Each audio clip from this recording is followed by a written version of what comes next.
Why are we feeling so good, y'all? It is Tuesday night and I feel all right. Welcome to the Dance Parent Workshop. Y'all, it is March 22nd and tonight we are talking That's Good. That's good. It is dancers and parents that should be worried.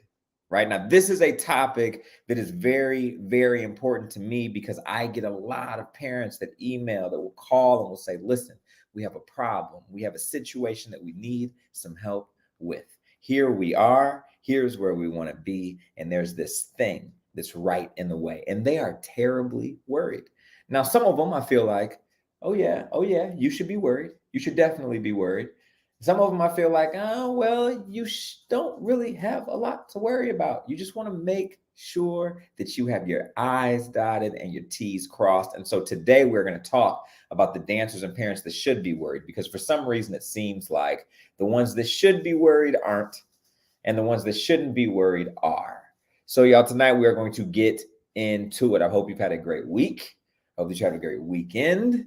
And now we are getting into some information. So y'all, this is that time. This is that time. This is that time. Go ahead and hit your friends up. Let them know we are doing the Dance Parent Workshop now. We are live, y'all. Send that text message to a dancer that you know. Send it to a parent that you know. Send it to a teacher that you know. Send them this link. Let them know there's some information that you should have. There are some parents that should be worried at my dance studio, and I know it. Go ahead. If that's you, send those parents this link. You don't even have to tell them like, hey, I see what you're doing and it's off. You don't even have to tell them that. Just send them this link.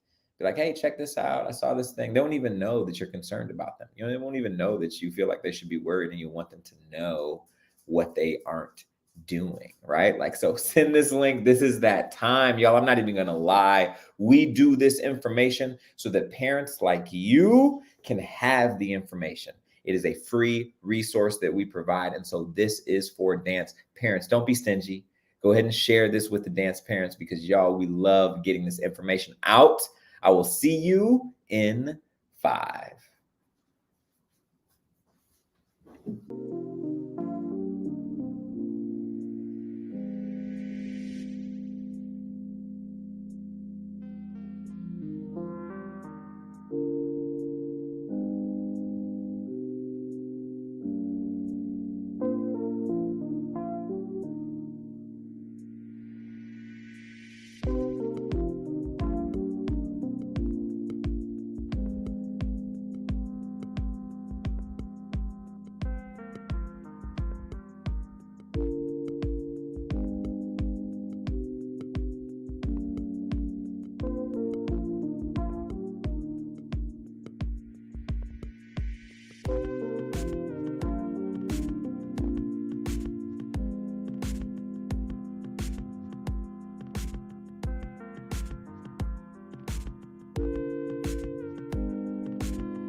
I'm over here freestyling. Y'all can't hear me because I'm on mute. But when I come off mute, man, that music hits and I'm Drake. Can't tell me I'm not Drake when that music when that music hits. Y'all, welcome to TDA Prep. We are the #1 training resource for dancers and parents. This is the Dance Parent Workshop. Welcome in, y'all. It is a great day here at the shed. It is a really great day, but it's a bittersweet day because this is a day where my wife, she's a dancer. If you haven't attended a dance parent workshop, then you don't know my wife. My wife, I'm a little biased when I say this, just a little bit, but she's the best dancer in the world. And she has to go do that. And so whenever she has to go leave to be the best dancer in the world and go on tour and perform for the people that she performs for, it is always bittersweet because she has to leave. She has to say goodbye. She's, if you're in Seattle, Penny Lee, shout out to Penny Lee. They are headed. She's a dancer with Alvin Ailey. They are headed to Seattle in a few days. See my baby, give her some love, scream for her when she's on stage because she's missing her husband just as much as her husband is missing his wife. But it was a great day today because we have some special things going on at the studio. We have a dance studio that's here visiting, the Viva School. Shout out to the Viva School. They brought a small group of their dancers to the shed to train, to develop, to mature. We also have a training session going on here. So there's a few dancers from across the country who have flown in. It's a really good energy here. The kids are inspiring. I think there's something that I continue to learn as I grow in this teaching game, in that it doesn't matter where you are in your journey, there's always somebody that can inspire you. And so there's always some artistic or personal thing that I don't expect to take from my students. And today was just filled with those things where I was like, man, that's gold. I can take that. I could take that. Just as much as I was teaching, I felt like I was learning. And so it was very, very special. It just ended with my wife getting in that car and driving off. And we have a dog, and the dog is sad now. Now we're sad. It's just two sad guys stuck together. That's just not a good combo. So come home soon, babe. Come home soon. But y'all, welcome to the Dance Parent Workshop. I want to give you guys an idea of how we do things here. If this is your first time, or if you're watching this in the future and are thinking about attending a Dance Parent Workshop live, let me explain to y'all how we do things here.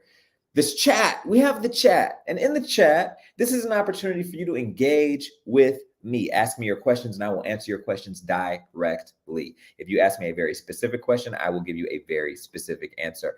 Oh, the queen is on, but we got to change your name, babe. You ain't Jacqueline Green no more. You Jacqueline Miller now. Hey, she just hit me with that purple heart. Hey, I'm hit you with that Miller energy. What's up? So yes, y'all use the chat just like my beautiful wife did on her way to the airport. If you drop in a question, I will see it. I will answer you specifically. The Dance Parent Workshop is a resource that we do for parents. I will tell you a bit more about it, but this is for you. This is for you to get the answers that you need. So make sure that in this chat, as you're watching, if a question pops up, go ahead and type your question and be very, very clear. Be as specific as you want. There's college decisions that are going down. There are company decisions that are going down. There are summer program decisions that are going down. If you have a question about something specific, drop it in. I will give you a specific answer. If you can't tell, we're a little bit different over here. Meaning, if you ask me a question, I'm not going to shy away from it. I'm going to give you the truth. There was a group of dancers that were here, the studio that was visiting today. They were asking about a school, and I didn't even hit me that some of these kids might be going to this school. And so I just was telling them, here's my opinion about this school. And it wasn't a great opinion. And they were so shocked to hear somebody tell them, you know, something that wasn't a glowing review, because there's good and bad with everything, right? So I was giving them, you know, the good, the bad, the ugly, the otherwise. And the kids were like, whoa, we just don't hear people talk like this. Y'all, I'm going to get right to it. If you have a specific question, I'm going to give you a specific answer. So use the chat that way. Drop it on in there, Elena. Elena, what's up? Man, we're trying to be adorable. We're trying to stay adorable. Right now, we're two sad and adorable folks. Just sad and adorable. It ain't cute. That's not cute. We want to be adorable and together. But I'm glad that you're here. The rest of y'all, I'm glad that you're here as well. Now that we've got the rules for the chat covered, let's go on. So if this is your first time at TDA Prep, the Dance Artist Prep is a preparatory dance school that's both online and in person. And we help dancers that are interested in pursuing a professional career. So whether that means going to college or going straight into a company, we offer training in person and virtual for students and parents. One of the free offerings that we offer is right here, right now. It's the Dance Parent Workshop. So we have a lot of programs just like this that are designed for parents to get the information and for kids to get the information. Penny Lee, getting ready to see my queen this weekend. I see you in the chat. So yes, that is the Dance Parent Workshop. That is what we are here at TDA Prep. If you have a dancer that is very serious about being a professional dancer, we've been talking about it a lot here. The process of being a dancer is the process of awakening. It's an awakening process. It's not just going to the studio and getting in shape and dancing. When you go into a dance, you're going into a big empty space. Even if there's other people there, it's a big empty space architecturally. There's nothing there blocking you. It's free. It's a free flowing space.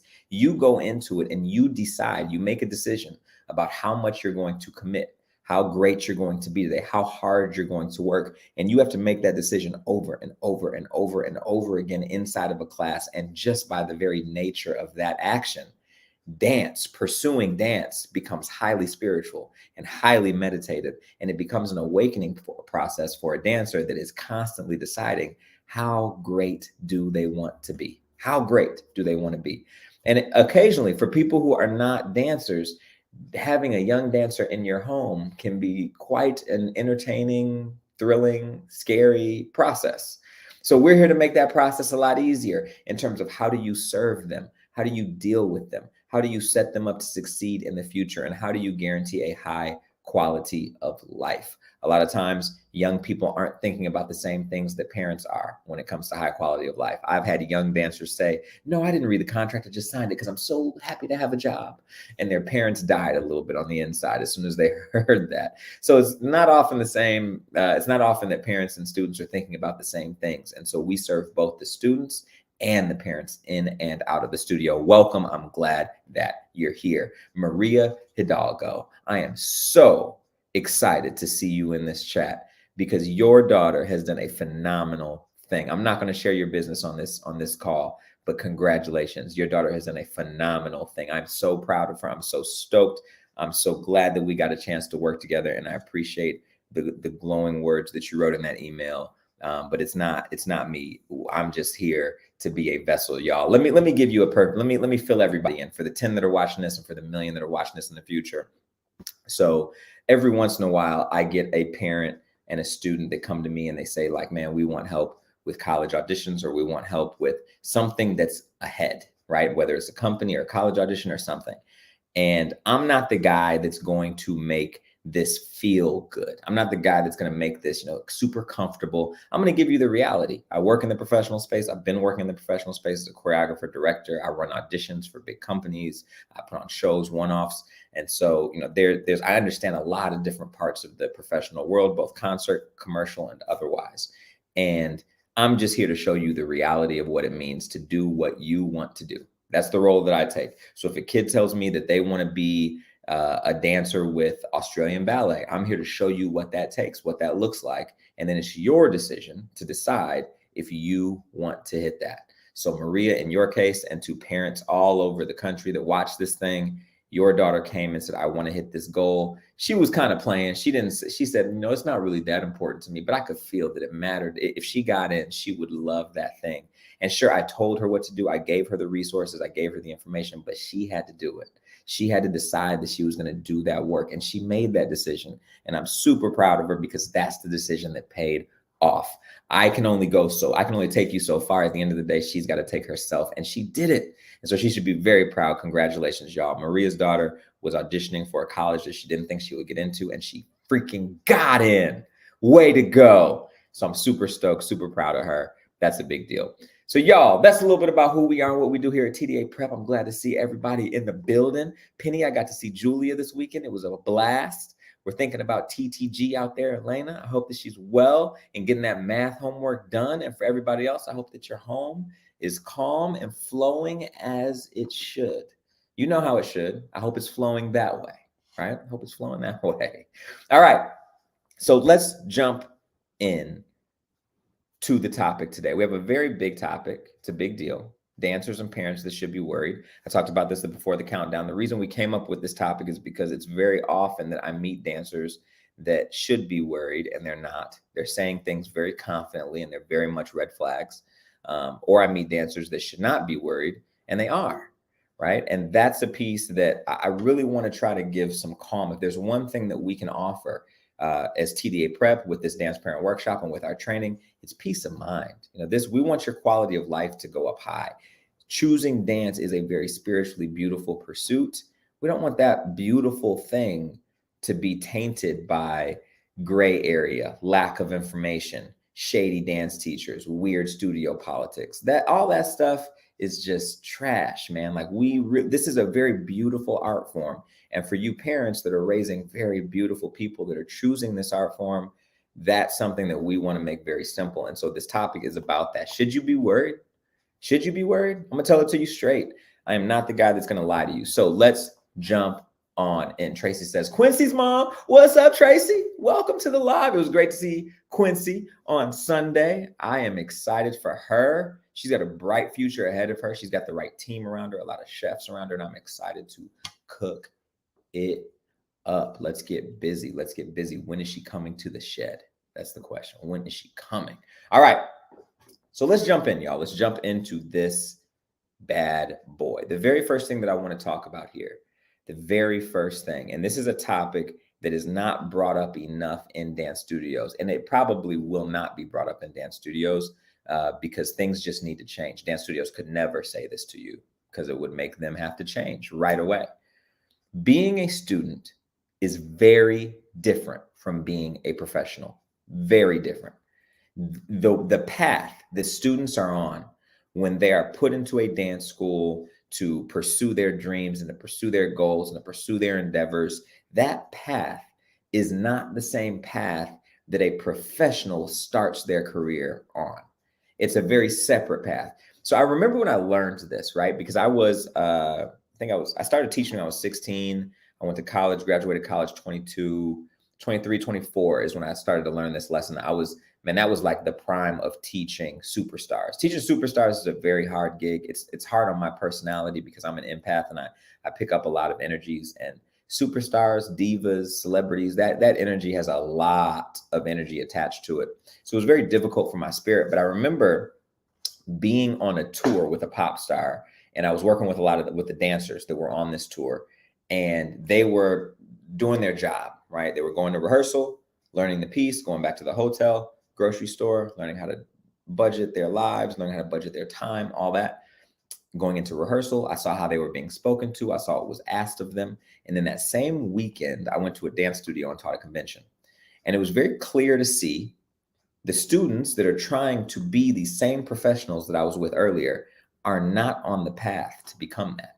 Even though they're winning all the triple platinum, quadruple golds, white golds, platinum, uberanium, like they were winning all the things, they weren't on a path to be the actual thing that they wanted to be. And so that was a big realization for me of, well, why aren't they on that path? What is in the way? And it's a big deal. Dance studios have a very difficult task, and that either they're a community studio and they're serving hundreds of people that all have different goals at different ranges, and they're trying to make money. At the end of the day, they're a business. And so even as much as they love you, they can't love you and teach dance if they're not open. And so they're trying to pay the bills, right? At the end of the day. So they might be able to serve you an idea of what it means to be a professional, but being a professional is nowhere near as sexy as being a student. Because when you're a student, the situation is created for you. It's made for you. When you're a professional, you have to dance pieces you don't like.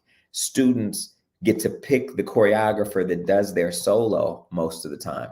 And if they don't like it, they can pick another choreographer, or they can ask to change it, or they can change it themselves. Whereas when you're a professional, it is what it is. It's not even your place to say whether you like it or not. It's just your place to do it, right? So even that right there, the muscle of free will and how far your voice will go and how to use your voice and how to express those things is done in a different way as a student than it is as a professional, right?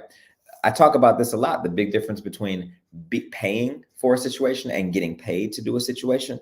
That in itself is night and day different, but I talk about that a lot, so I'm not going to harp on that. But for those that are new, just think about it. When you're paying to be a student, it's very different than when you are paid to be a professional dancer. So I was with a company in a company meeting, I think it was about 2 weeks ago, listening to this company, man. And I was just eavesdropping, just listening to, it was an intercompany meeting. The directors were addressing the company and the dancers were complaining about this, that, and otherwise. And they were saying, like, it's difficult to do this. The company makes it hard for us to do that. If we had a better schedule, we could do this. If basically they were complaining about their work environment, and they were doing what students do, oh, why does the studio do this? Class is so late. I am so tired and I have a lot of homework, right? Very real things. But at the end of the day, you all know when you're an adult, you have to figure out how to make the things work when the rubber meets the road. At the end of the day, you still got to keep going, right? And so that's the thing that I think a lot of kids miss. And so listening to this company talk about what was going on, they were talking about all their demands. We need this, we need that. And they weren't wrong, right? As an adult, I can say, like, I would expect those things too. They weren't wrong. But the response for the directors is what really shocked me. It gagged me. It snatched my wig, all the things, right? All the things. The directors sat silent for about 30 seconds. That was an exaggeration. It was about 3 seconds. They sat silent for about 3 seconds, but it was dramatic AF, let me tell you, because the dancers had just gone off. We need this. We need this. How dare you not do this? You promised me this. It's this, right? And then the director stopped and they said, y'all, how many of you can say that you are crushing your job? You show up early to warm up. You show up with a great attitude. You give guest choreographers a great attitude. You show up on tour and talk to the audience members after performances. You take pictures. You sign autographs. You arrive early for rehearsals. You are constantly in ownership of your schedule and not asking company management when you should be, where you should be. How many of you can confidently say that? And it was silent, dead silent. And one of the dancers started to go, well, and the director interrupted them and said, nope, because I can tell you specifically, do not do any of the things that I just named. And they called them out point blank. There was no concern about people's feelings. There was no concern about if this was PC appropriate or not appropriate, because now it's adult to adult and I'm paying you to do a job and you're telling me that I need to serve you more. Now, that's a behavior that a lot of kids have because it's difficult to be a dancer and get other things done. So parents start to do things to like bridge the gap because of time.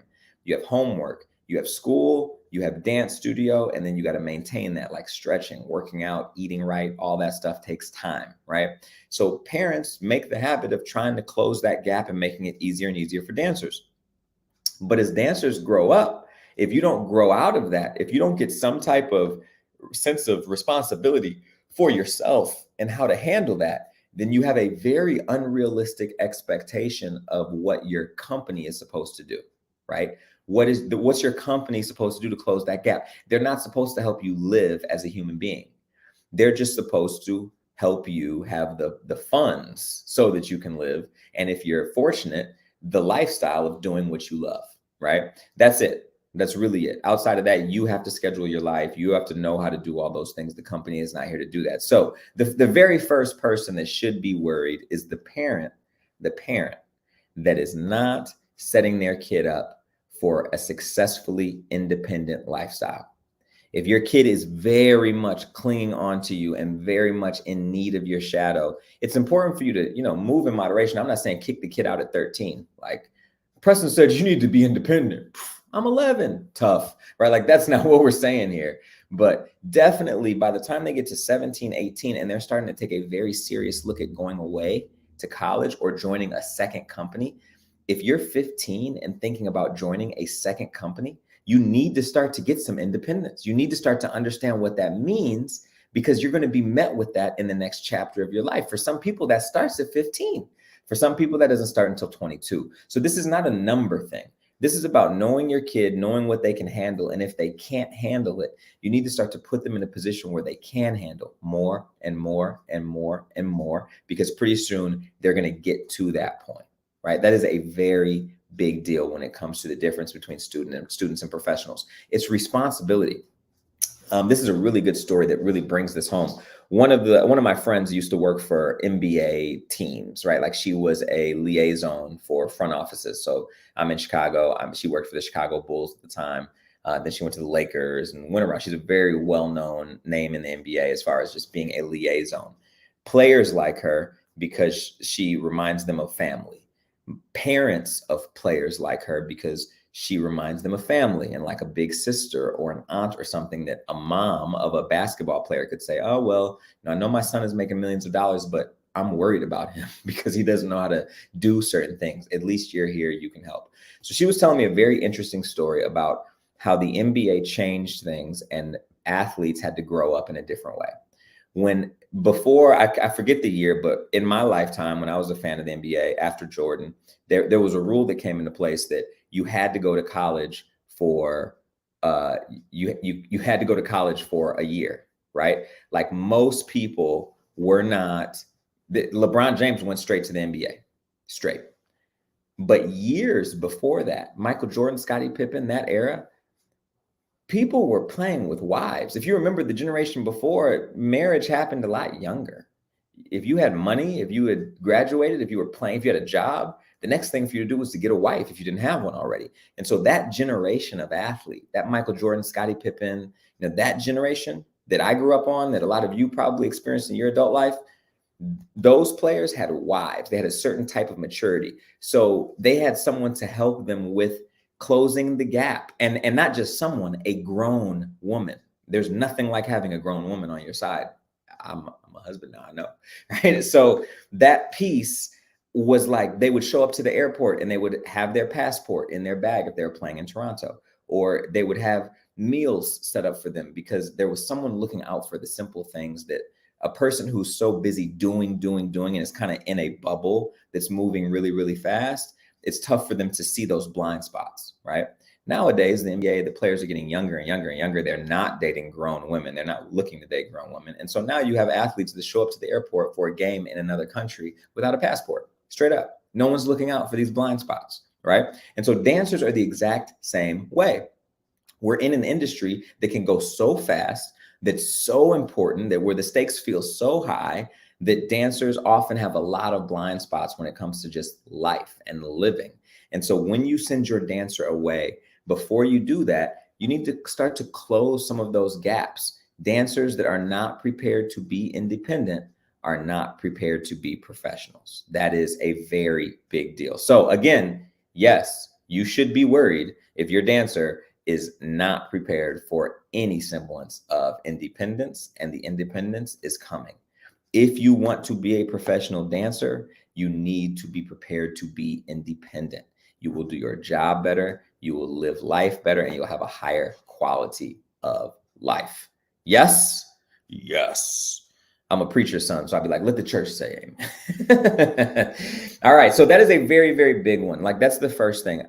And here's how it plays out in the dance world. Let's talk. I'll go to a studio and I'll meet a dancer who is the superstar of that studio. A lot of times when I go visit studios, I don't go visit studios a lot. So when I do, I'm usually going to work with the best dancer at that studio, right? And this is the dancer who is so good that they've kind of run out. They can't use the same teachers that everybody else uses. They've kind of outgrown them.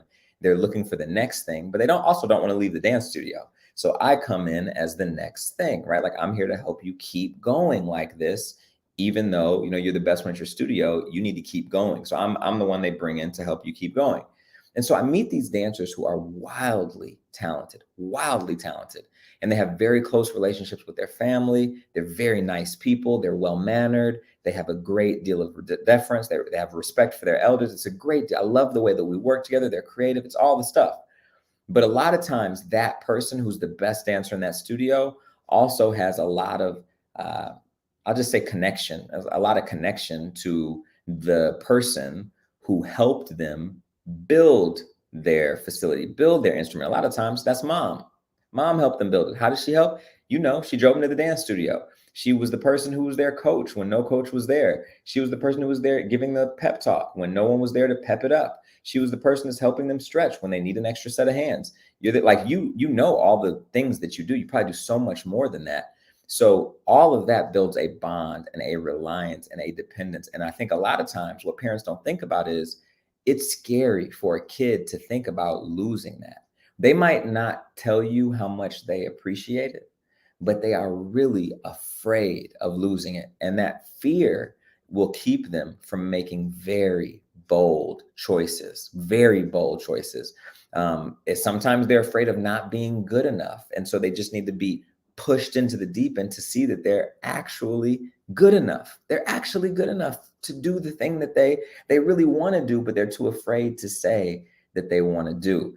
And so that's a really big deal. If you find yourself in a space where you're a little concerned, this sounds like me, my kid is very much not independent. I know it. They think they are, but they're not, right? Like if that's you, then what you can do is start to take baby steps, right?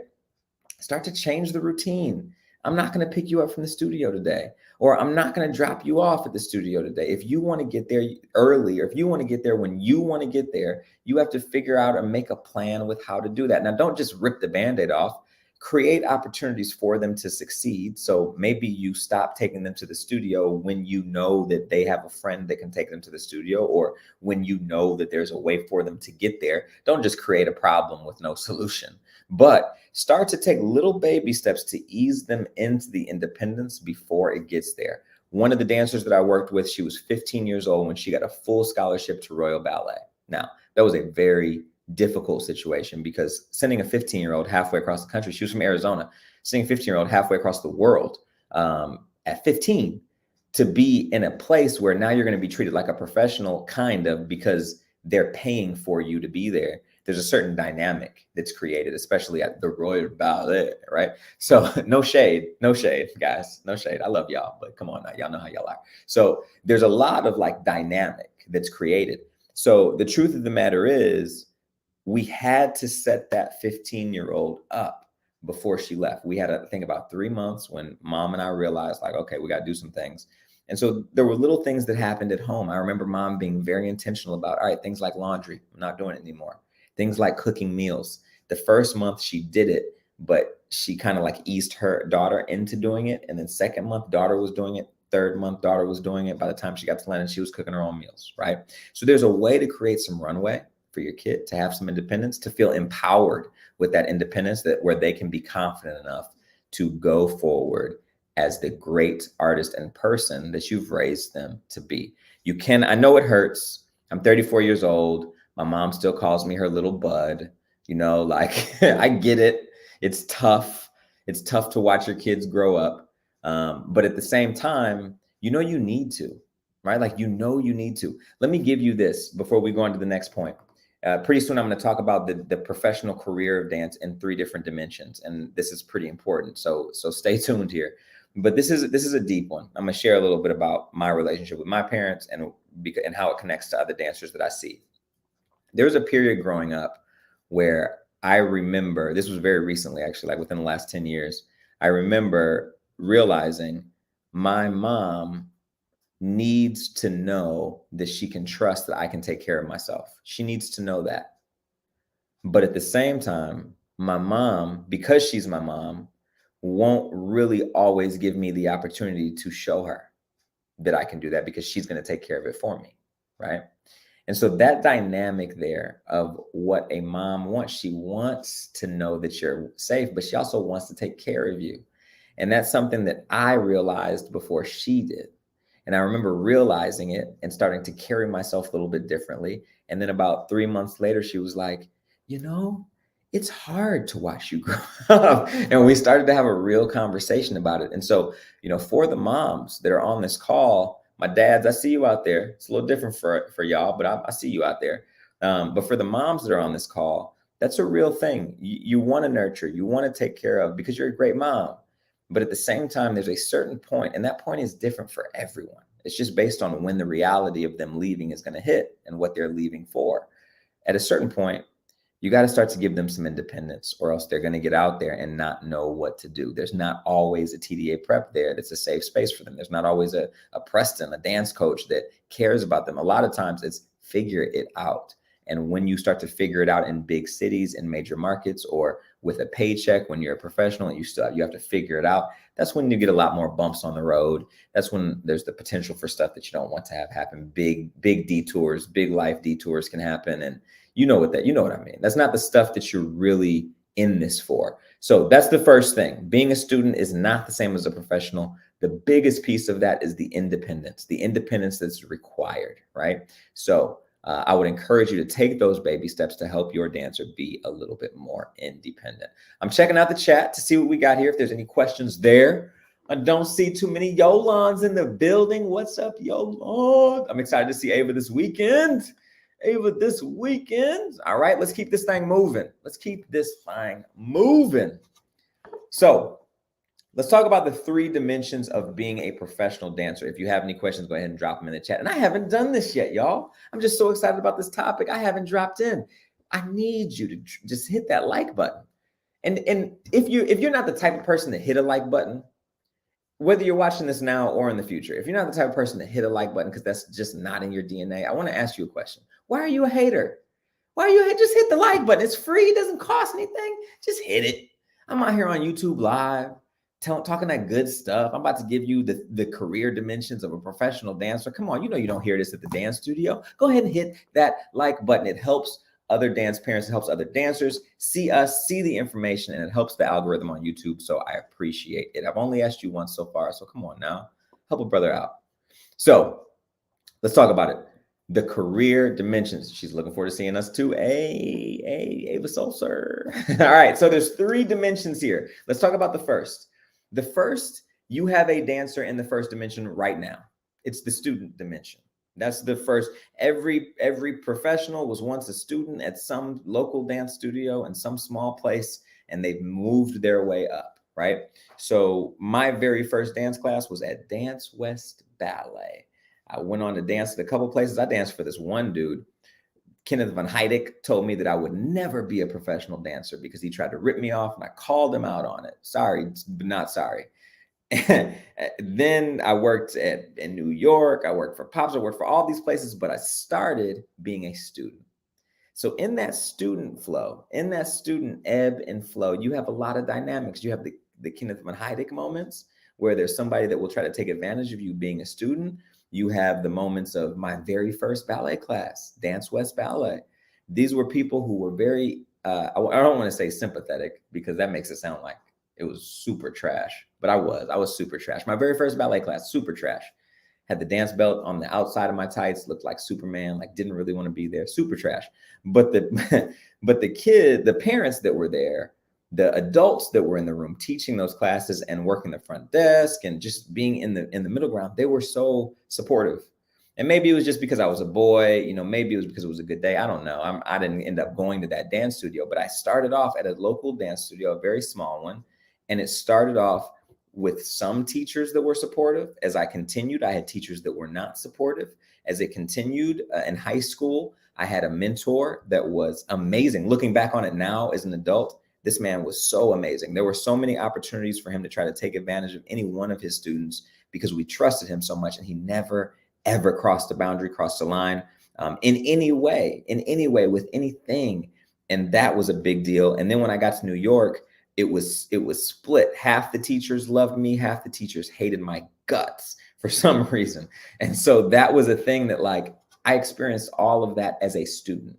And so that is a big part. Your kids are in that right now. You might not know it, but there are some scenarios where you send your kid in to the room to dance, And they go into the room with an adult that is not prepared to respect them.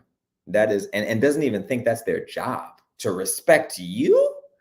What? Like there are some dance teachers, there are a lot of dance teachers like that. The dance world is changing a little bit more and more every day, but it's still right in the tail end of a very big generation of dance teachers that just think that they're supposed to take advantage of people that are lesser than them, right? And so that is a real thing that is a part of the student career dynamic. That's the very first thing.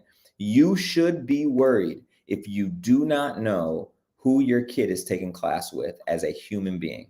If you don't know who they are, if you're just assuming that they're a great person because they teach dance class at your local dance studio, you are grossly mistaken. There's a lot of dynamic of people who choose to teach dance for the wrong reasons, and it ends up getting taken out on your dancer, right? So that's the first thing. For the student dimension that we're talking about, the dance career in 3 dimensions, that student dimension, it's very important. You should be worried if you do not know who is teaching your dancer on a human level, right? Now, you should not be worried if you're tapped in. If you're tapped in, if you know who your teachers are, if you have a great relationship with your kid where they talk to you when you pick them up, you shouldn't be worried. It's not your fault if they don't talk to you, because teenagers, even me, I'll ask them, like, how was that summer program? And they'll be like, good. Really? Good? For me? I'm the good guy now? Like, good. So it's not your fault if they're not talking to you. But if you are able to get a real conversation out of your dancer, there's some parents who have that free-flowing conversation. You don't necessarily have to be as worried in the student dimension, because you're in the know. Your dancer has a relationship of sharing with you. But if you just are assuming, if you find yourself, I want you to think about it for a second. Think about how much you really know about the dance studio, how much you really know about the structure of dance classes, how much you really know about the competition that they went on last weekend. Think about it for a second. And if you are assuming a lot of things and haven't been told a lot of things, you should be worried. It's not because something is bad, but it's because that worry is going to make you get more involved. And you need to be more involved. You can't just assume. The dance world is not clean enough yet for you to just assume. We're going to get there. I promise we're going to get there. But by the time we get there, your dancer will probably be all grown up. So make sure that you're engaged in that first dimension of being a student. Yes? Now, the next dimension that we're going to talk about is the dimension that all of your kids are trying to get to, especially if you're on this call or if you're watching this call. All of your kids are trying to get to the professional dimension. That might mean being in a music video. As soon as you get in your first music video, you're a professional dancer. You got paid to dance. You're a professional dancer. That might mean being in a company. It might be being on a world tour. It might be being a dancer that just does gigs, right? Like, there are some actresses who will not stay in a TV show for more than 1 season. It's very rare that they do, because they don't like to be a part of one thing. They want to keep moving and being around a thing. And that's a privilege, right? But that's the same thing for professional dancers. There are some dancers that don't want to be in a company. They don't want to be a part of an institution. They don't want to be a part of an ensemble for too long. They just want to do it, get their feet wet, experience what it's like, and then move on to the next thing.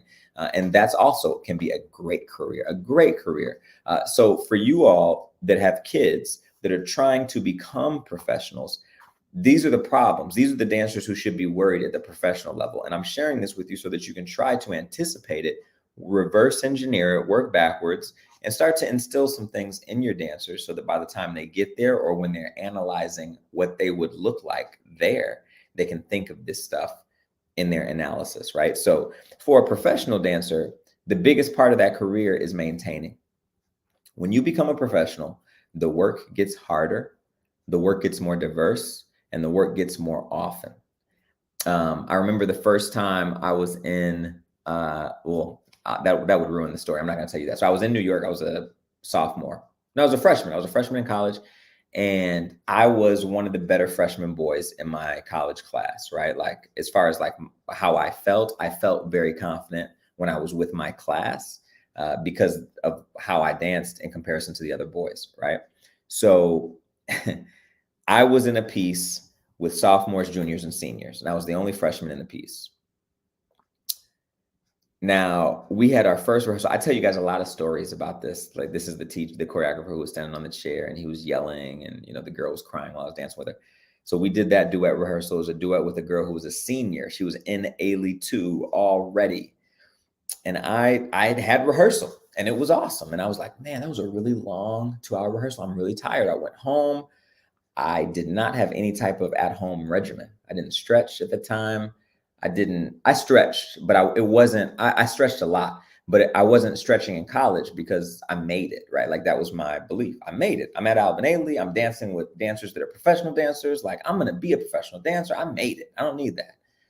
And I came home. I think I ordered probably, some trash, some Domino's pizza or something real boyish just after school. Who cares, right? Like just real reckless. And I woke up the next morning and felt like I got hit by a Mack truck, and I had never felt that way before. I mean, I couldn't get out of bed, and I had school. I had like, I didn't have science. What was it? It was like French or, some academic.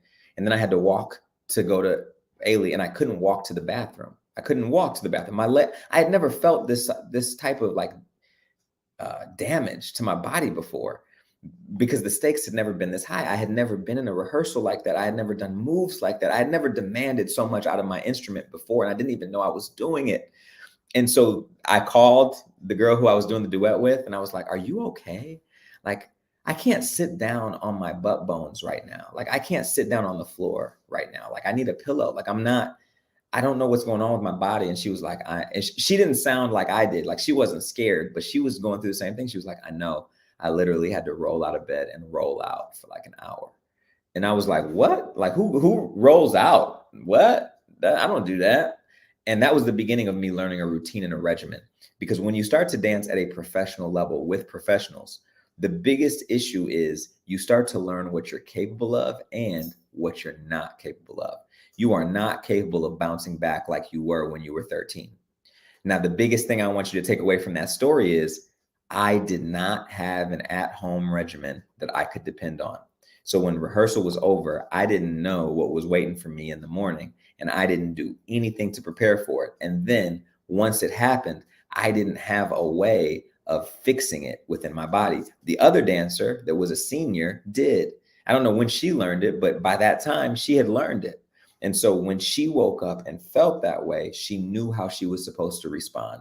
She rolled out of bed. She started to roll out, right? So dancers that are younger, it's a weird one. When you're in the student level, the student dimension of your professional career, teachers are always like, you need to warm up. You need to get here early and warm up and warm up. And that is a lie just based off grammar. You don't need to, because when you're a kid, your body will do things that it won't do when you're an adult.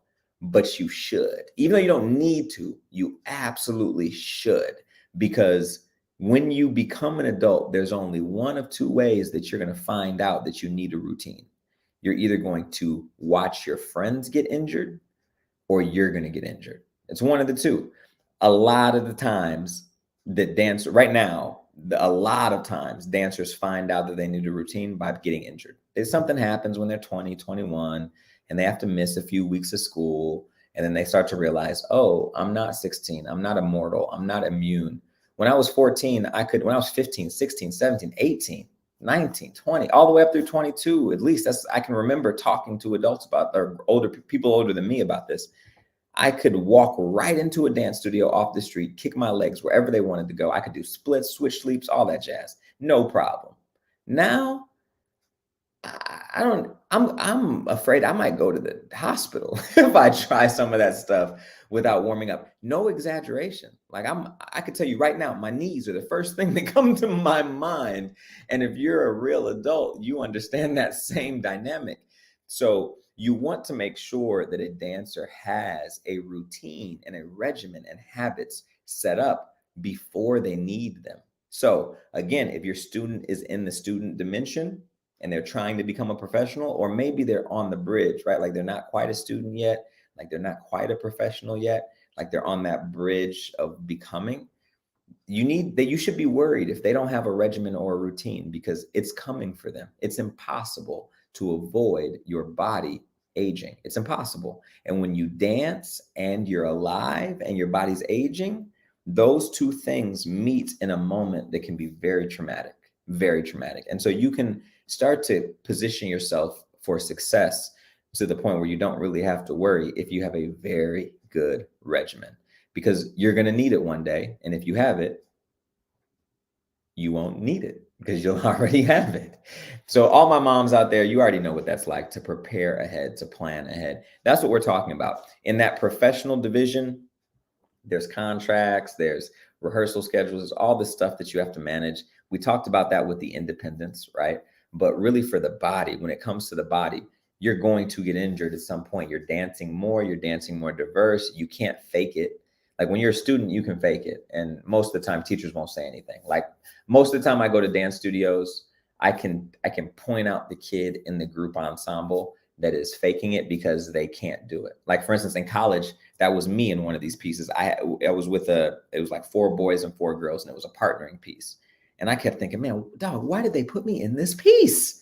I am like 150 pounds soaking wet.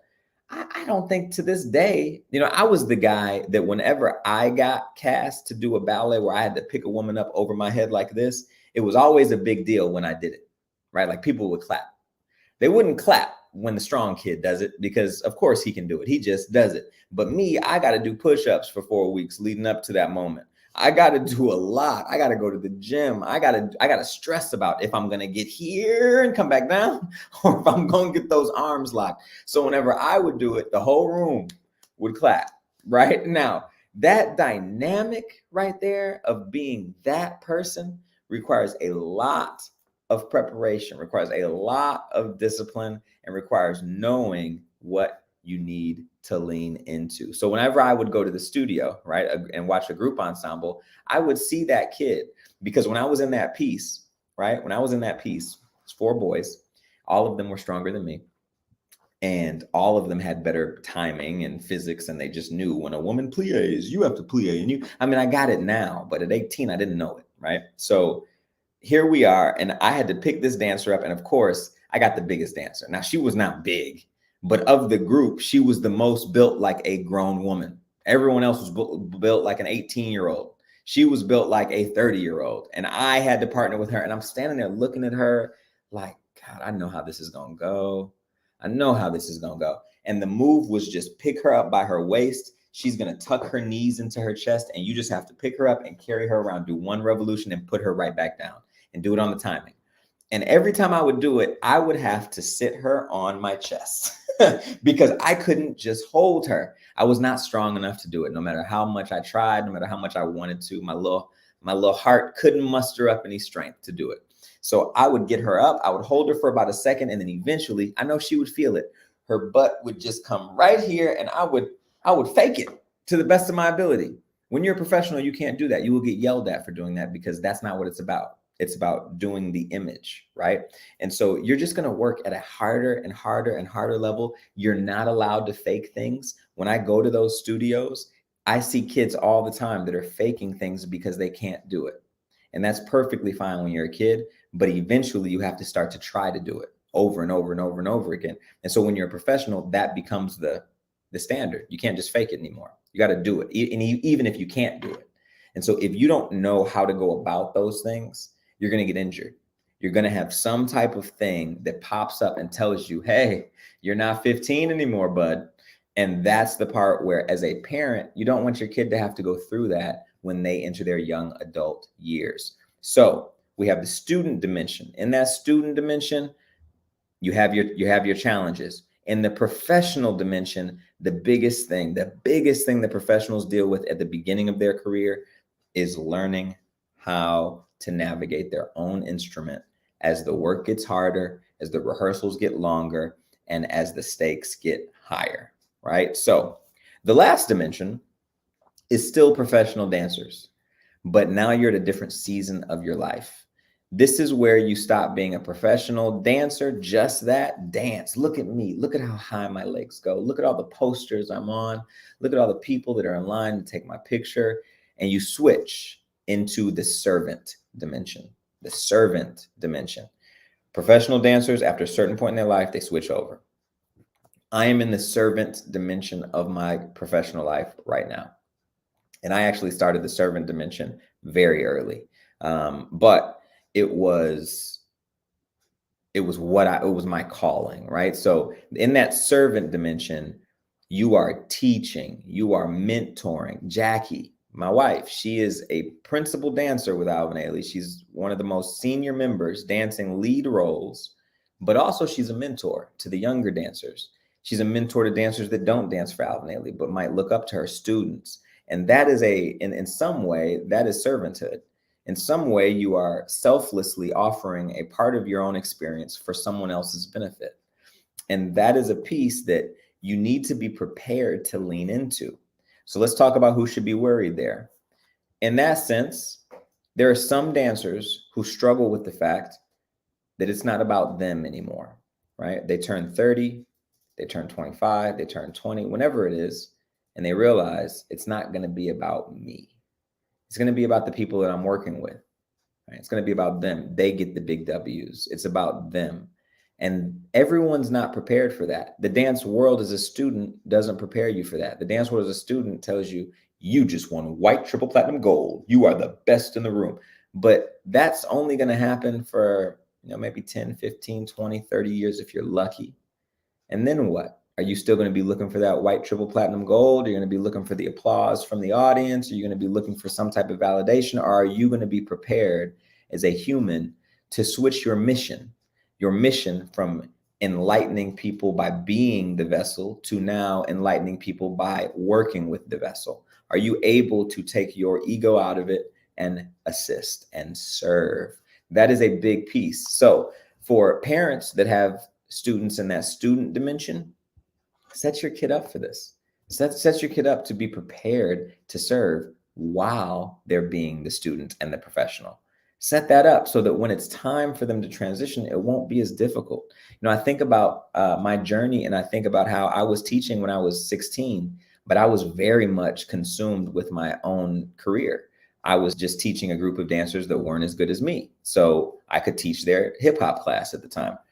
As I went on, I think that having that going on while I was pursuing dance at a very aggressive level, that made it a lot easier for me to see my lane when I wasn't happy as a professional and switch into serving, because I saw that that's what made me happy, right? It helped my quality of life be very, very high, just as high as my wife, who wanted to be a professional dancer. She wanted to be that principal. She wanted to be that solo. She wanted to do that work, right? And so having that balance for me made that transition not as difficult. So I really recommend for parents who have students, at some point, they're not going to be the dancer that they were, and they're going to have to switch over and begin to serve. They're going to be more valuable as a servant than they are as a performer. And that's just real. And if they want to continue to maximize their value, they need to be able to see that and appreciate that. And it's not always easy for a dancer to be able to appreciate being the servant and not the performer, right? That's a really, really big deal. I think that it's a core principle and tenet of being an artist, is that you have to be prepared to serve, just because that's what it is. It's such a very difficult thing to do, but the majority of students aren't being taught that. So this is a piece that I want to talk about before I jump in the chat. I don't see less quiet in the chat today. It's quiet in the chat today. Don't see a lot of questions, which might be great. Y'all are taking a lot of notes. I'll take it. But I want to share this. Dancing is highly spiritual. It's a highly spiritual thing. It's a highly selfless thing, right? You go into the studio and you give all of yourself, right? All of yourself, your physical being, your respiratory system is by the end of class, right? Like there's so much that you give, and you give it every day, so that a human being can go to the theater and watch you one time and take something away that will change their life, right? Like that is this piece. And we don't talk about that enough for students. We just tell them, you want to be on stage, you want this, you want that. The relationship of why you want to be on stage, what's actually happening, is highly spiritual, right? Highly spiritual. And so if we're not teaching dancers how to serve, and that they are actually serving at the student level just by going and training and striving to inspire people, we're missing half the picture. And that reality is going to go way over their heads once they're actually a professional. You know how hard it is to watch a professional dancer sign autographs without ever looking anybody in the face? Like that is a very difficult thing to watch, because it's just clear that they don't even understand why they do what they do. They're just doing it. They're getting attention, and that's all it is. But when you recognize that, like, this is a real exchange, I'm offering my own being for someone else's inspiration, that is a wildly spiritual piece. It's a wildly deep piece about why we're here as human beings, why we're on this planet. And that's something that we need to start to teach kids at a younger age so that they want to be dancers for the right reason. If that's not the case, if they don't want to be dancers for the right reason, they're going to end up bitter adults who pursued something that was a very narrow path of being a professional dancer for all the wrong reasons, right? So we want to make sure that we're setting up kids in that student dimension to be successful, healthy, happy adults with a very high quality of life. That might not mean being the best dancer in the company, but that will mean being the best dancer that they can be so that they can have a high quality of life. Now, serving, at the end of it, that's the root, right? Like, that is the root of why we do what we do. So set your student up to be successful in all three of those dimensions by setting them up to be prepared to serve along every step of the way. They might be able to, I think big institutions do a great job of this for college students, because when you go to college at a school like Ailey, at least Ailey is a huge institution. It's one of the biggest dance studios in New York City that people from New York City go to. Like, there are parents just like you all that drop their kids off at Alvin Ailey on Saturday morning for dance class, right? And they dance at Alvin Ailey. They're not in college there. They're not trying to become professionals there, but that's where they take their beginner dance classes. And they get students to assist with those classes. So Monday through Friday, you might be the best dancer in the room and your legs might go everywhere. You might be able to do 7 pirouettes to balance. This is a true story. The guy who I was so intimidated by freshman year, he would be able to do 7 pirouettes to balance. His feet were great. He had stamina, he had technique, he had control, he had all that jazz. And then on Saturdays, he would go teach the bounding boys class. And sometimes there would be a little kid who would pee themselves in that class. And I remember thinking, like, well, first off, I had no idea that a kid would pee themselves in the dance class. Apparently that's very common. But also the humility that you have to be the best in your grade at a school like Ailey, and then also go into a dance studio with a kid who does not care that you're the best, that is also going to wet themselves in the middle of the class, and you're going to have to clean it up. You start to learn the dynamics of why you do this, because you love being in the room because it's still dance, but it's not the type of dance that you're used to. It's something different. You're serving, and it's still fun, and you're still liking it. Your relationship with dance grows, and you're prepared for what dance can be as you get older. Not necessarily saying that people will be teachers. Not everybody's going to be a teacher when they transition from dance. Not everybody should be a teacher when they transition from dance. But you're going to do something that is no longer about look at me, look at me, look at me, right? You're going to do something. And you might be an actor or an actress, which is look at me, look at me, look at me, but it's not going to be about your legs, about your feet. It's going to be something very different. The dynamics will shift. So one of my favorite professional clients, after my wife, of course, one of my favorite professional clients was this ballerina that I met when she was 40 years old. I met her when she was 40. She was a principal ballerina at 14 at Dutch National. She danced at New York City Ballet at 19 as a principal ballerina.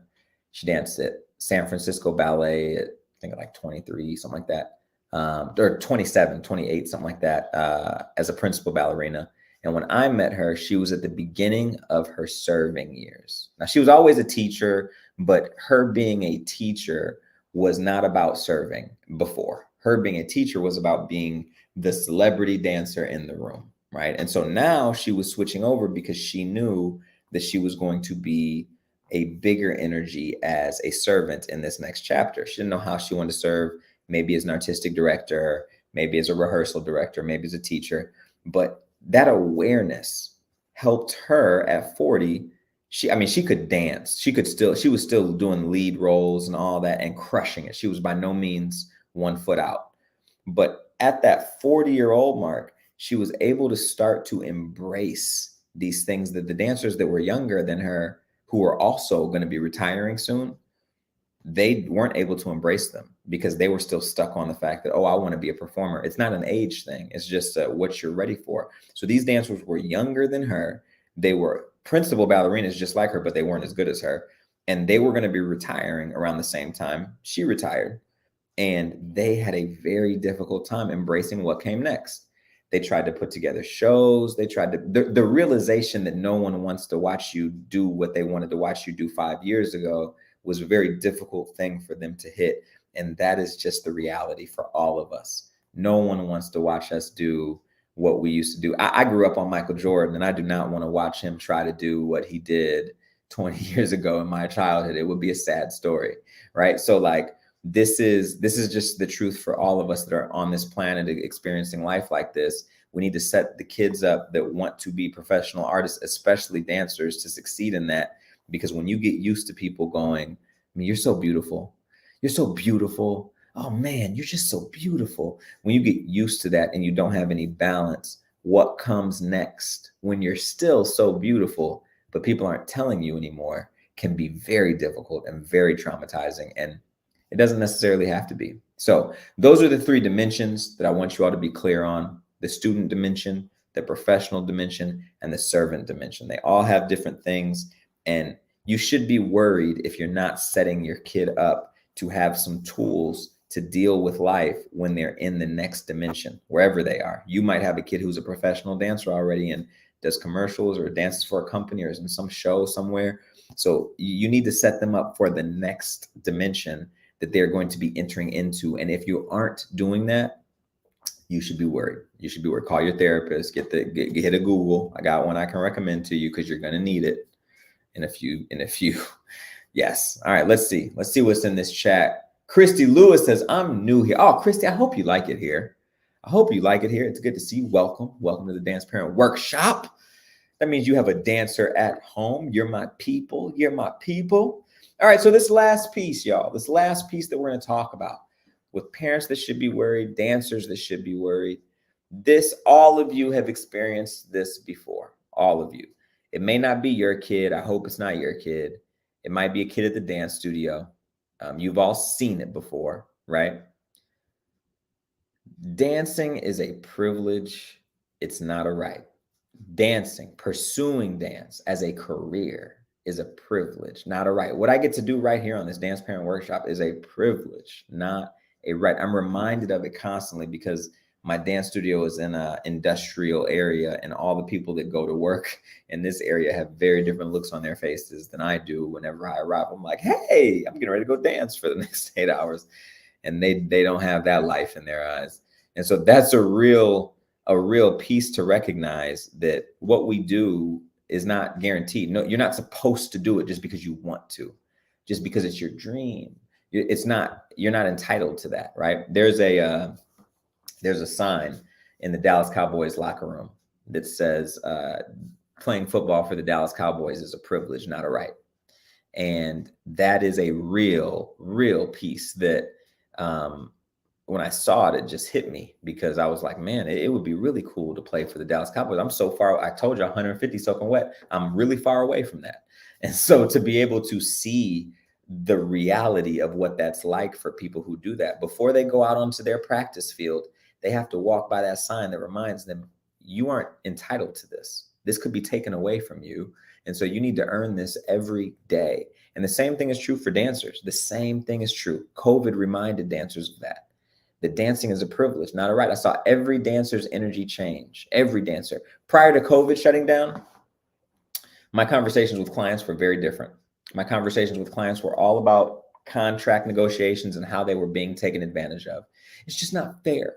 I need more days off. And I mean, I don't mean to put on a weird voice, because a lot of them were true. Most of them were true. Dance companies were very disrespectful, and a lot of them are still. But the dancers were complaining a lot about it, and they wanted to change it as if they had by themselves the ability to change what their boss wanted, right? And you could strike, you could do these things, and they would do them. But even still, there would be things that they would complain about that were out of their hands. It's not your job to complain about this. You're complaining about something that doesn't affect you. This is somebody else's job. You don't even have all the information. I even was a part of it. When I was a freshman in college, all through college, we complained about everything that we could. I think that's just a part of being at an institution. You complain about the man, right? And you do the work anyway. Like, you go to school and you're like, man, why is the schedule like this? Or why is this teacher like this? And you're right, sure.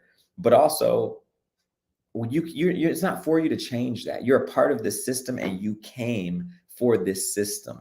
And so it's not for you. You can complain about it all you want to, but at the end of the day, that's all it is, right? And so that's a big piece that I don't think a lot of dancers realize, is that this is a gift. This is a thing. When dancers walk into this studio, man, every dancer can't afford to come to this studio, whether it's financial or time. Every dancer doesn't live close. Every dancer doesn't have a parent who can take them. Every dancer doesn't have the things that other dancers do. So being here is a privilege, not a right. Being at your local dance studio is a privilege, not a right. Pursuing dance is a privilege. Don't believe me? Look at what's going on in Europe right now. It's a privilege. Life could be so much harder depending on where we are and depending on what point in history we were living in. So it's very, very important to keep that in perspective for your young dancer. Help them see that everybody doesn't have everything that you have. Some dancers who are standing right next to you are here because they're on full scholarship. And if they didn't have that full scholarship, they wouldn't be able to be here. You would still be able to be here, right? Like and everyone's different, but if you have opportunities to teach your dancer about the privilege that they're experiencing, even if they don't get privilege anywhere else, the fact that you're pursuing dance is a sign of that. It's not a right. So let's talk about what it looks like when dancers treat it as if it's a right.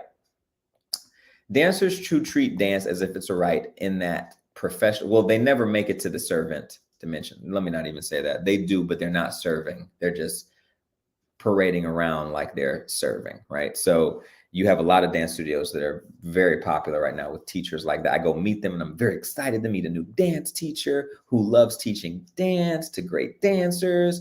And then I meet them and I'm like, bro, you don't even care about these kids, man. Like, you've talked about yourself and your performing career that was 30 years ago for the last hour, dog. Like, my wife is the best dancer in the world right now. I don't care, dog. Like, I'm here to talk about these kids. Like, that is a real thing that I experienced. There are a lot of teachers that when you think that it's your right to be told how beautiful you are and how awesome you are and how cool you are, when you assume that as your right, that is when in that servant dimension, that last dimension, you go into teaching or you go into choreographing for the wrong reasons or with the wrong attitude, right? You're what we call a jaded artist because you haven't accepted that what you do is a privilege. It's a gift. It's a very spiritual thing, not something that you're just entitled to. At the professional level, what that ends up looking like is the ballerina. They want to say the times are changing, and I wish that they were, but they're just not, right? Like they want them to be changing.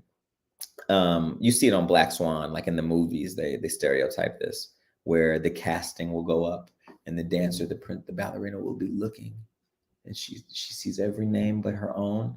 And then and she storms off and, she might knock on the door of the artistic director and, I didn't see my name cast and I just feel like I'm like all that is entitlement. And it's not to say that you shouldn't ask for feedback and you shouldn't be asking why you're not being moved ahead if you're in line to be moved ahead. But the entitlement as if you deserve anything in these rooms. Every person has to work for it. Every person. Even the dancer who looks like they're getting everything because they're a brown noser or they have some type of relationship, appropriate or inappropriate, with the teacher or, whatever. Dancers see things that other people don't see. And so for whatever reason, it looks like another person is just living in this amazing situation. You should know that they're paying for it somewhere. The only thing that you have a right to do is bust your butt. And when you become an adult, you really learn that. You really learn that you can't take any of this stuff with you, and none of this stuff, you're not entitled to anything. You're only entitled to what you earn, what you put up. And when it gets to dance, what that looks like, what you're working for is your own self-gratification. That's it. Anything else, roles, pieces, companies, that's not for you. So dancers who should be worried about this are the dancers that have a very hard emotional time taking something that they feel like should be for them that they didn't get. Taking that moment, they don't process it well. They don't. I have a great story for you. This was not my best moment. I don't think I've told you any stories that have been my best moment. So this one, I was a senior in college and I did not want to dance for Ailey 2. I did not want to dance for Ailey 2. I already knew I did not want to dance for Ailey 2, but there's something about being a part of a big institution like Alvin Ailey, when you're seeing all these people that look like you and your family knows it and you're about to graduate and you have that little anxiety about, well, what am I going to do? I already had a job lined up, but I was still anxious. And I got caught up in the thing of, I want to be an Ailey too, because I want to look like I've made it to all my friends. And I didn't. I know I didn't. I know I did. I did not mesh well with the artistic director at that time. I did not mesh well with the kids that were in the company, but I just wanted the affirmation. I wanted the approval. I wanted that, right? And there was only a couple of spots for boys available. I think there were only like 2 or 1 spot available. And one of my close friends, her name is Fauna Tesfigyorgis. She's an actress now, but she was a dancer in Ailey 2 and Ailey. She's been on Broadway and now she's in LA doing the TV thing. She's a beast. And we were seniors together. And she looked at me and she comes into class one day, she's smiling. She's smiling. This is right around the time that kids are finding out if they got in or not. And she comes up to me and she goes, Preston. I was the first person she told. She goes, Preston, I just got into Ailey 2. I just found out I'm going to be in the company. Don't tell anybody. And we're in the middle of class. And I remember my energy just turned completely negative. And it was like 5 minutes of me just being one of the worst persons that I could possibly be. Like I was so not proud of myself. And I remember looking out the window in my own sadness and in my own, whatever I was going through. And I was like talking to myself about like, man, Fauna's your friend and Fauna really, really wants this. This is really awesome. And you're not even happy for her. You can't be happy for her because you feel like you deserve this. And I didn't realize it, but there was, in those moments, Fauna was realizing that I was not a real friend. And after those 5 minutes, I went up to Fauna and I was like, listen, I got to apologize. Just because something good has happened to you doesn't mean that something bad has happened to me. And I got to apologize to you. Let's go celebrate. Let's go get a drink. Let's go get dinner. And let's do it big because this is huge news. And her whole energy just turned right back around because it wasn't something that she was expecting. But we all can fall victim to that. That was me falling victim to feeling like I deserved something. Like because I went to college here for 4 years, I was entitled to a spot in the company. Or because I was the best dancer my freshman year and sophomore year, but decided I wanted to choreograph my junior year, I was entitled to choreograph on this person or dance for this thing because I was the best, right? Like all of these behaviors and attitudes, not only are they unhealthy, but they lead to a low quality of life. And at the end of the day, that's all that this is about, is helping your kid grow up with a high quality of life where they are confident enough to believe in themselves, respectful enough to show love to everyone that they encounter, and great enough at their job that they don't ever get yelled at for something that they can't do, right? So like all of those things, being able to make ends meet, not worrying about where their next meal is going to come from, understanding budgeting time, like all of these little details go into quality of life, right? And so it's very, very important. You should be worried if your dancer thinks that they're entitled to a role in your local Nutcracker, in a local piece, in anything. You should be worried if your dancer cares that they weren't the lead role at 16 at the local dance studio. You should be worried if that debilitates them, right? You should be worried, parents. Listen, my dad used to say something in church when he was talking about people that were in the church. He would say, listen, I might step on your toes now, but if you don't wear sandals, I won't do it next time. You should be worried if you, as a parent, are mad that your daughter or son wasn't the lead in this thing at 15, 16, because it's not about that. Not being the lead is a perfect learning opportunity to teach them about humility, to teach them about being a servant. If you're better, if you genuinely think that you're better than the person who got cast, then help them crush it. Because now's not the time. It doesn't matter when you're in that student dimension. It's about preparing for the next thing. So you should be worried if your kid doesn't know how to handle that rejection. You should be worried if you don't know how to handle that rejection, and if you're not setting them up for that rejection. And if you want to change, Start to set them up for that next step. Start to set them up for success by being more of a servant for the people that are around them, by realizing that you can't have the tallest building just by knocking down all the other buildings. You have to earn that. You have to go put in that work. And then whatever you receive will be what you have earned. And that's a real, real piece, a real, real piece. Imagine, for those of you that disagree, imagine if I had that attitude about this dance parent workshop. Right? This dance parent workshop is not a viral thing yet. This is not a thing that everyone knows about yet. It's a very small group of people that know about this. And yet I am not entitled to anything, even though I've worked with these dancers. I've done this stuff. I've done these things. All that I can do is serve, is do my thing, right? And trust that whatever's for me will be for me. And that's a piece that you're taking advantage of right now. So if you disagree with that, I really encourage you to check yourself, because you should be worried. You should be worried. Your dancer is not entitled to anything because of how many hours they spend at the dance studio. They're not entitled to anything because of how well you think or they think they dance. All that they are entitled to is whatever they receive. What's for you can never be taken away. And what's not for you was never yours to begin with. Whatever you don't get was never yours to begin with. So that is a very, very big piece for dancers to get. And I say dancers specifically because this is for humans. This is for everybody. But being a dancer is a little bit different than being a lawyer. I talk to my my school administrator about it all the time because he's a former prosecutor. And imagine the prosecutor who went to University of Chicago that decided he wanted to run a dance school, right? And so he's learning dance for the first time. He's learning, the industry for the first time. He's learning about the competition world and the outfits. My God, for the first time, he's learning about the difference between concert dance and commercial dance. He's learning about all that for the first time. And he reminds me that a lot of the things that I teach my dancers are just things that every human being has to learn. And what I end up talking to him about is the fact that dance is unique to a lot of these things because you're a performer who is put on stage to be looked at for a monetary exchange.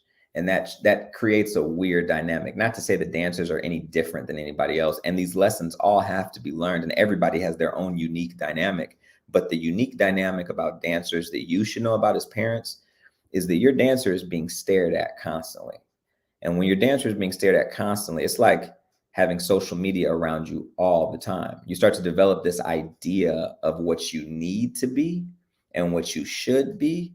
And that doesn't always match up with what the reality of who you are and what you should be actually is, right? So this is a very important piece for parents to understand if you're raising a dancer.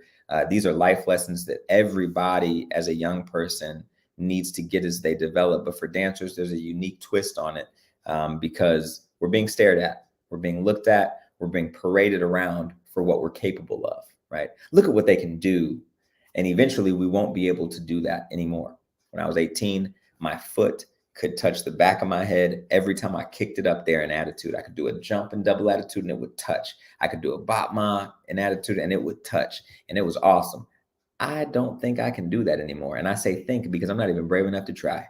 Like that is not a real thing. And so at some point, all the things that you were celebrated for, oh my God, you're so awesome. Look at you. You're so special. Those things will go away. And that's something that parents have to be equipped to prepare their student for, or else there will be some dark, dark years ahead of them dealing with that. So let's go into that chat. Let's see what we got here. Y'all, my people, I hope y'all are enjoying this. Christy says, I have a dancer and I teach. I'm glad to know what to prepare for my baby girl as a dance mom. Yeah, it's a big deal, man. It's wild because the more we do these dance parent workshops, the more I see that the dance industry has kind of mirrored the academic industry, right? Like school doesn't teach you about taxes. School doesn't teach you about going to the grocery store and maintaining a budget. School doesn't teach you about maintaining a budget. School doesn't teach you about a lot of the things that are key to living, living. But did you know that molten rock is also known as magma, right? Like they teach you those things, and those things are, I guess they're important. You know, it helps me understand what's happening when there's a volcano erupting in Hawaii. I'd rather just be in Hawaii, you know, looking at, but beside the point, academics prepare you for some things, but not actually the act of living, right? And dance class prepares you for a lot of things, but not the act of being a professional dancer. And it's important for you to be aware of that. It's super important. If you aren't aware of that, you are the one that should be worried, right? So to my parents that have dancers that are 15 years old, 16 years old, you think your kid is on a one-track stop to Juilliard or USC or whatever you think is the best school, right? Grain of salt, prepare yourself, because that might not end up being the case. Grain of salt, prepare them, because that might not end up being the case. You're just not entitled to any of it, right? Like this is how it works. You need to know that the track that you're on right now as a student is not the track that will prepare you to be a professional dancer. That's it. But that doesn't mean you're not being prepared. It just means that the job is very, very different. Consider all professional dancers were on that track.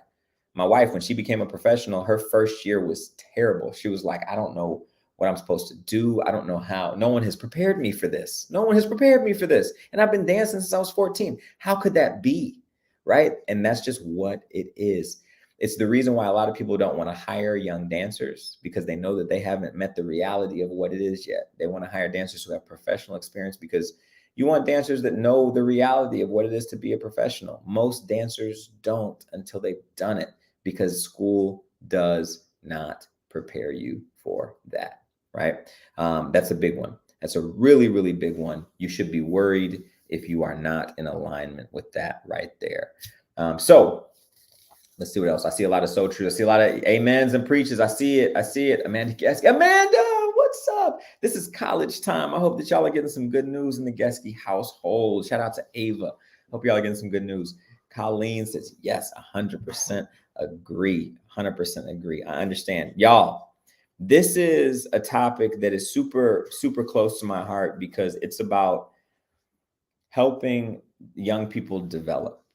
And for me, it's about helping dancers develop. And when dance is great right now. Like if you look at 50, I don't even know how long ago it was. I'm still in my student mind. So 50 years ago to me, when I say 50 years, I mean like 1950.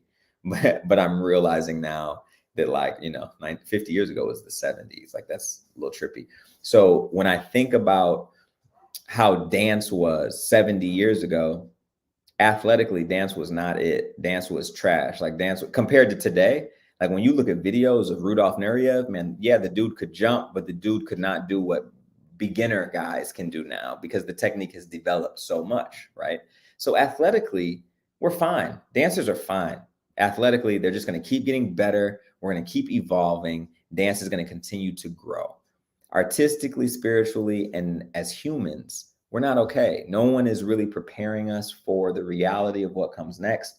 No one is teaching us how to deal with this very complicated life of being looked at, being stared at, being commoditized, and then paraded around. No one's helping us deal with how to have a human life in the midst of that. And these are things that you as parents are kind of just dropped into, and you have to navigate it. So this topic, I hope that you bookmark this. I hope that you save this and keep it close, because this conversation is one that is very, very, very important and can be a life changer for your dancer's journey through all of these three dimensions. So let's recap. Let's recap a little bit. The first thing that you should know is that being a student is not the same as being a professional. Those are two very, very different tracks. You can be the best student in the world, and you will not be the best professional in the world, because those two things do not translate. It's two different jobs. What it takes to be the best student is a very different thing than it takes to be the best professional, right? Very different thing. The next thing we talked about was the three dimensions of your career in dance. You have your student dimension, the dynamics that go along with that, the professional dimension, about where you learn what your body is capable and what it's not capable of. And hopefully you don't learn that the hard way. And then we learned about the servant dimension, where you have to translate all this knowledge that you've gained and all this experience that you have and bottle it up for somebody else, for somebody who's coming behind you, where you no longer are seeking out to be number one, but you're seeking to help the energy of whoever has it, whoever has the light at this moment. The torch gets passed, often. So when the torch is being passed, honor that. Don't the old person in the studio who isn't trying to switch because you still want people to tell you how beautiful you are, right? And then the third dimension is the servant that has understood how to pass things down and why it's important to pass things down and the role that we all play in our own community of human beings, right? Like I can't grow unless somebody helps me. And so then when I'm in a position to help somebody else, that's what I need to do in order to keep this life thing going, right? And so it's important that your dancer understands those three dimensions and that no matter what, when the rubber meets the road, they will experience all three dimensions. They can be terrible in those dimensions. You can be a terrible professional. You can be a terrible servant, but you will experience it. So set yourself up to be excellent at it, excellent at it. Yes, and then the last thing is that dancing is a privilege. It's not a right. Dancing at any level, dancing at a local dance studio. Some people don't even have legs. Some people don't have arms. Some people didn't wake up this morning. And so the ability to dance at a very human level is a deep, deep privilege.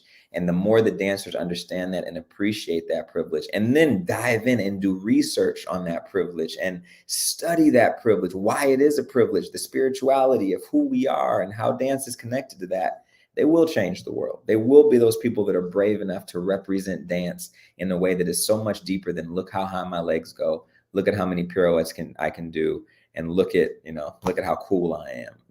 Dance is so much more deep than that. There's a deep spiritual connection about why we do this and what we contribute when we sacrifice our bodies for the spiritual honesty of who we are as humans, right? Like that is a very, very deep thing. So y'all, I hope that this has helped you on your journey. I hope that this has helped you. And if you think that this would be helpful for someone else, a parent that you know, sorry about that. If you think this would be helpful for a parent that you know, or a teacher that you know, or a student that you know, I really encourage you to send them this link because this is that this is that free game right there for how you can set yourself up no matter where you are in the journey. You're going to experience the student dimension, the professional dimension, and the servant dimension. And you need to be preparing for the next dimension while you're in it. I don't know. Are there any human coaches on this call that can tell me what comes after the servant dimension? Because that's what's next for me. I plan on living in this thing for the next 40, 50 years. I don't know what comes next, but I'm assuming it's death. I haven't met it yet, but if anybody has any insight, feel free, because I'm trying to prepare. I'm trying to get prepared. Amanda says, yes, we'll have to catch up. She's so close to her final decision. Hey, that's a good sign. So close is a good sign. I love it. I'd love to catch up. Tracy says, the competition world does not teach humility when everyone gets a trophy. Bro, yes. Yes, it's so sad to sit up there and look at all these kids that are face full of makeup who just want to be loved, want to be liked. And then they say, you're so beautiful. You're so, man, we really have to teach a different way of going about this and really examine why we're going about this. Tracy, I'm so glad that we're connected now because this is about to be a big year for Quincy. Yolande says, love learning about the three dimensions. Thank you so much. Well, Yolande, I got to thank you because you're the one who told me that we should have very clear takeaways. And this is a very clear takeaway. Y'all, I really appreciate all the feedback we get about the Dance Parent Workshop. We've been getting a lot of emails, and we get more emails sometimes than we get guests. We get visitors who come to the Dance Parent Workshop because you all watch it afterwards. You send this link out to teachers. Teachers watch it. We have people say things that some things that we know we can change, some things that will take time to change, some things that we don't want to change. But we love hearing about how this program helps you and serves you because it's for you. It's for you. So I want to understand how we can serve you better, how we can help, how we can be more insightful. It's a process. So just because you send something doesn't mean that it's going to happen right away, but we see everything and we take it into consideration and we really try to figure out how can I grow from this note that I'm getting. That is a big belief of mine. Even when it's not about the Dance Parent Workshop and anything else, I'm always asking myself, how can I grow from this note, even if I disagree with it? So I encourage you to please reach out. It helps us make this program better. Christy, I'm glad to see that you loved it and that you will be back. So will I. I will be back. The Dance Parent Workshop is coming back, but we are going through changes. As you can see right now, I'm not sure if you can tell, but I'm coming at you in high def 4K, baby. You getting all of this second generation suburban face. You getting all of this. I hope it's coming through crystal clear. We're continuing to make upgrades and changes to the Dance Parent Workshop. And there are some big ones that are coming very soon. I'm excited to show you. But in the meantime, thank you for spending your Tuesday night with me and us here at TDA Prep. We will see you soon.